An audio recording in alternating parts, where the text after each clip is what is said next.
और जो ये साहेगढ़ से आया है किरण जान उर्फ कलीम खान, इसने हम लोगों को 2-2.5 महीने से इतना प्रताड़ित कर रहा है ये हम लोगों को। हमने इस विषय का इस बात की चर्चा हमने भैया से भी किया था, भैया देखो, और हमने सब बताते भी रही हम कि ऐसा हो रहा है हमारे साथ में भैया। तो भैया ने कहा तुम रानी आप उज्जैन चली जाओ। मैं ठीक है भैया हम उज्जैन चले जाते हैं।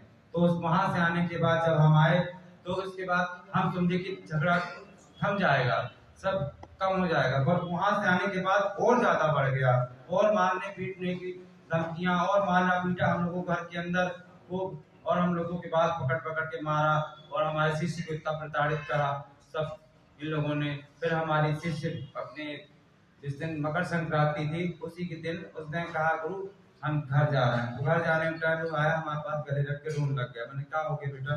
तो कह रही गुरु आप यहाँ नहीं रहना, नहीं लोग आपको भी जान से मार देंगे। तो मैंने बोला क्यों ऐसा बोल रही? बोले गुरु आप यहाँ से चली जाओ। तो वो वहाँ पे उसके परिवार में गया कुंडेश्वर जाने के बाद उसने वहाँ अपने परिवार में जाकर बोला कि ये लोग हमें जान से मार रहे हैं और हमें जान से मारने की वो कर रहे हैं और मुस्लिम धर्म अपनाने के लिए कह रहे हैं। उसने उसके परिवार पे जाके कहा, उसके परिवार की वीडियो भी मेरे पास में है। और हम लोगों को कम से कम 2-2.5 साल से मुस्लिम बनने के लिए प्रताड़ित किया जा रहा है। हम मुस्लिम नहीं बनना चाहते हैं। हम क्यों मुस्लिम बने?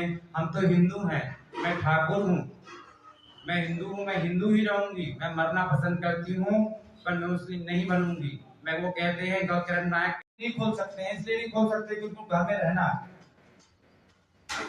ऐसा तो नहीं है कि रंगमहल की संपत्ति लेकर? नहीं मुझे कोई संपत्ति नहीं चाहिए वहाँ की। आपको नहीं मतलब विवाद संपत्ति का? नो, मुझे ना संपत्ति चाहिए वहाँ की, ना मुझे गद्दी के लालच से मैंने लिया है, मुझे कुछ नहीं चाहिए।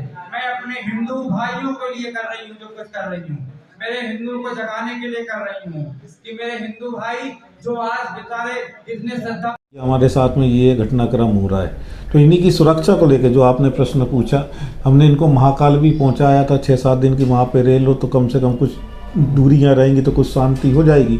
लेकिन हुआ इसका उल्टा, क्योंकि जिसके अंदर कोई साजिशें अपनी उपजी हुई हों जिन लोगों के दिमाग में, तो समय के अंतराल से ख़त्म नहीं होती है। जैसे ही ये महाकाल से उज्जैन से वापस आई तो उनको ये कहीं से पता लग गया कि ये उज्जैन गई हुई थी, तो वो और उनने उग्र रूप धारण कर लिया।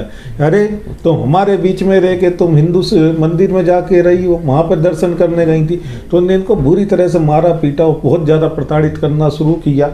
और इस पे हम गंभीरता से आगे कदम बढ़ाने वाले थे, लेकिन एक और बड़ा संवेदनशील मामला इस बीच हो गया कि हम लोग अगले दिन कुछ FIR वगैरह वैसे ही दर्ज करा रहे थे, लेकिन उसी दिन शाम को खबर आती है कि जो इनकी शिष्य है मोना अहिरवार, वो उसने जो रोती हुई सागर से गई थी और टीकमगढ़ में जाके उसने अपने परिवार के बीच में रह के आत्महत्या कर ली। और जाते हुए वो इसको आगाह करके गई थी अपनी रानी ठाकुर को कि दीदी आप भी यहाँ से बहुत जल्दी अलग हो जाना, नहीं तो ये आप लोगों को जिंदा नहीं छोड़ेंगे। आज ये इनके जान के लाले पड़े हुए हैं, हम लोग पूरी इनको सुरक्षा दिए हुए हैं, इनका कोई बाल बाका ना कर पाए और इनकी ऊपर कोई नज़र उठा के ना देख पाए।